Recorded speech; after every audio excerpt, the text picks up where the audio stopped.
North Korea is one of the most isolated countries on the planet, with a leader known for his hostility. Therefore, many of the strange things we're going to show you today are somehow related to him. Let's get started. 1. Korean calendar. Don't forget to give a like and subscribe below. It's quick, I'll wait. Now back to it. Can you imagine living in a country with a completely different calendar system? That's the reality of North Koreans. The country follows its own calendar in a quite peculiar way. Everything revolves around the country's founder, Kim Il-sung. While the rest of the world is in 2023, their people live in the year 112, according to the Juche year. But why does this happen? This calendar was established around the birthday of Kim Il-sung, who was born in 1912. Therefore, every passing year is exactly the number of years since his birth. Thanks to this method, the country's significant years are different from ours. For instance, North Korea was founded in 1948, but according to their own calendar, this happened in the year 37. As of 2011, the country was celebrating its centenary. That is, they were still in the year 100. Perhaps this is even good, because if the prophecy that the world would end in 2012 had come true, maybe they would be the only ones to escape, since they were still living in the year 101. 2. Collective punishments. Law violations vary globally, and each place has its own unique infractions. Although laws change from one place to another, there are still their own infractions. Therefore, it is possible to come across many different ways of punishing offenders, depending on the severity of each act. And just saying this, you can imagine how things happen in North Korea, as we know it is the most closed and conservative country in the whole world. The punishments there can be more severe than you imagine. If someone disrespects the supreme leader, as they call the current leader Kim Jong-un, this offender will be punished. All good so far, right? The difference is that this punishment will be applied to his entire family and, in some cases, friends as well. All will be sent to a re-education camp. And if the crime is considered severe enough, the entire family will remain imprisoned there for life. Only the great-grandchildren of the main accused will have permission to return to society and live life as a normal Korean citizen. This system was created in 1948 and is called 3 generations of punishment.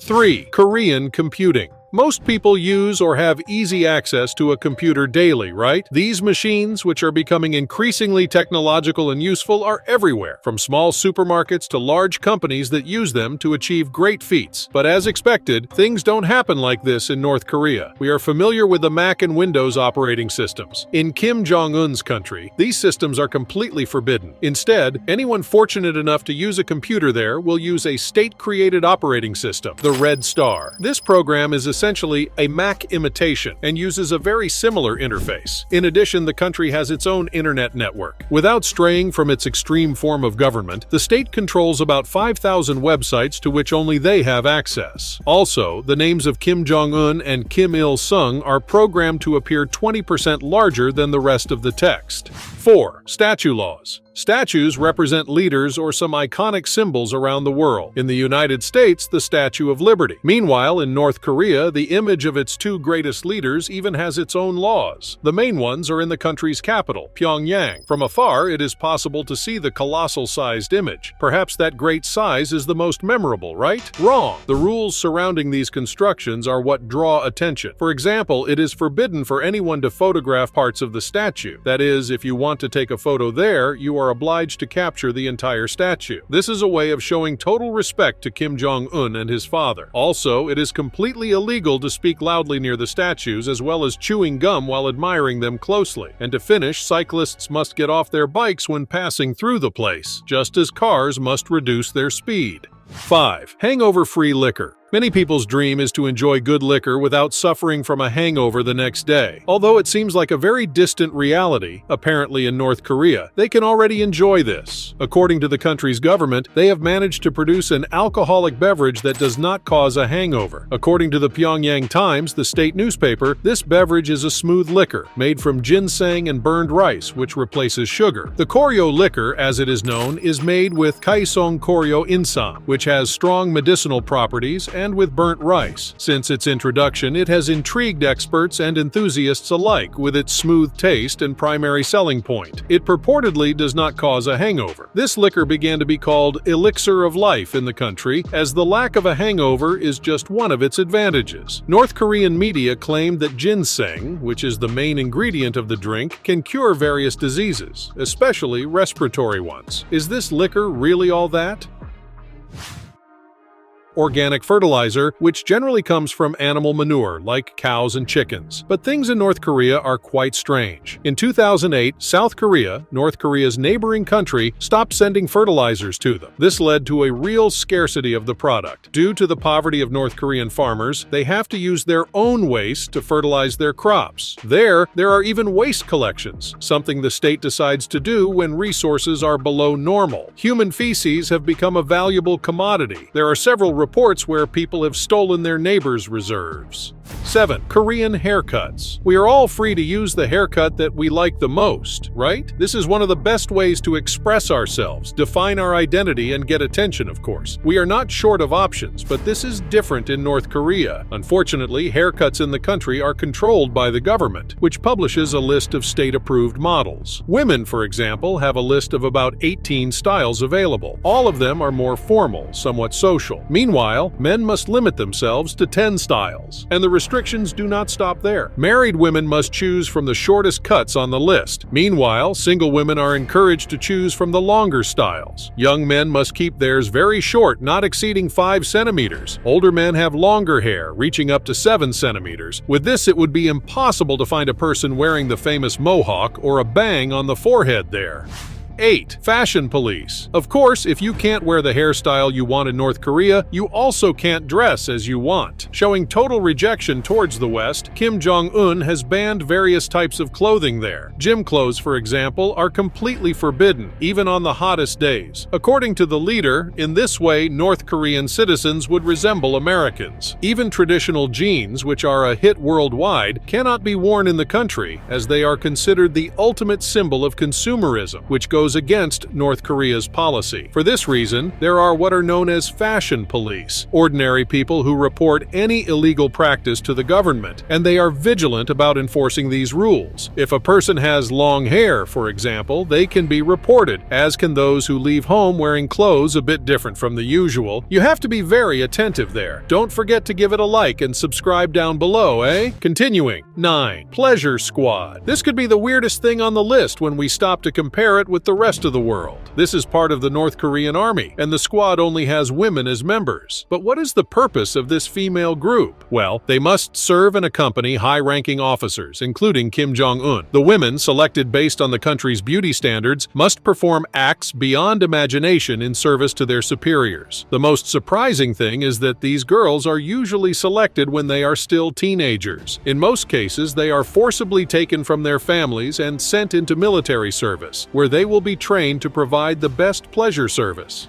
10. Ban on singing. Who sings his evils amazes. You have probably already heard this phrase. Perhaps that's why the North Koreans are so scared. One of the strangest things there is the ban on singing. The citizens were banned by Kim Jong-un from holding meetings with singing and drinking. Even Mother's Day celebrations were banned. The reason for all this? Fear that this might affect the people's adulation of the country's supreme leader. Essentially, it's a means of reinforcing that Kim is the figurative parent of the populace, and he alone deserves adulation.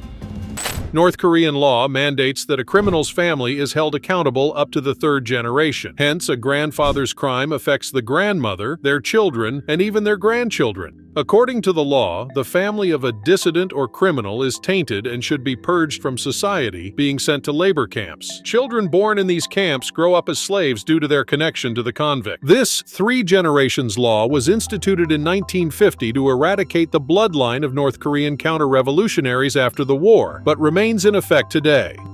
In this punishment, the prisoner is forced to kneel on a wooden board for hours or even days, or sit motionless with crossed legs for extended periods. After some time, the blood flow is cut off, and after a week of kneeling, walking would become impossible or excruciatingly painful. Another punishment applied was called the pigeon torture, where the prisoner's hands are tied behind their back, and they're forced to remain in a squatting position for hours or days. Prisoners underwent experimental and unnecessary surgeries conducted by doctors still in training while fully conscious and, shockingly, without anesthesia. These poorly executed surgeries impaired these prisoners' memories. Once deemed of no further use for surgery, they were used for target practice. In one experiment, 50 female detainees were forced to eat cabbage leaves containing lethal poison, resulting in agonizing death. If they refused, their families were threatened with punishment. Defector Ji Seong-ho, who lost his leg and left hand in a coal mine at 14 after being hit by a train when he fainted from hunger, recounts his life as a disabled person in North Korea. According to him, the Kim regime uses the physically and mentally disabled in chemical and biological experiments, executing them. Children with disabilities are taken from their families and taken to remote places where they are discarded or used in tests. The use of children in these tests was first disclosed by a senior government official. During a series of interviews for the report titled "The Status of Women's Rights in the Context of Socioeconomic Changes in the DPRK," Joanna Hosaniak, Deputy Director General of the Citizens Alliance for North Korean Human Rights, made this claim again. In addition to tests, in the 90s, food rations were denied to the disabled because, in a country with food shortages, only those productive for society are fed. This food restriction led to the death of thousands of people with disabilities.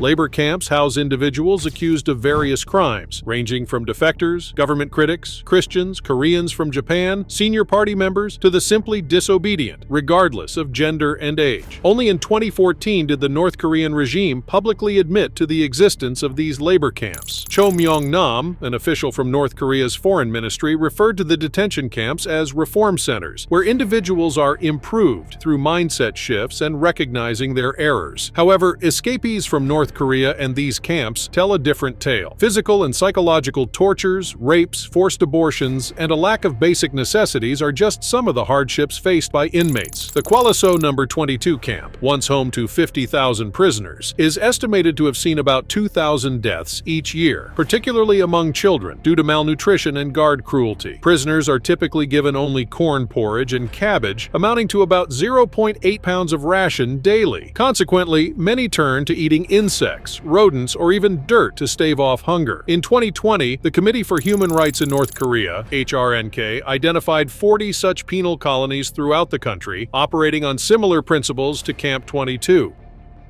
Within the labor camps, or even outside them, there are accounts of surgical, chemical, and biological experiments conducted in North Korea. As the North Korean regime neither returns the bodies of its victims to their families, nor maintains explicit records of committed acts, most of these accounts cannot be documented.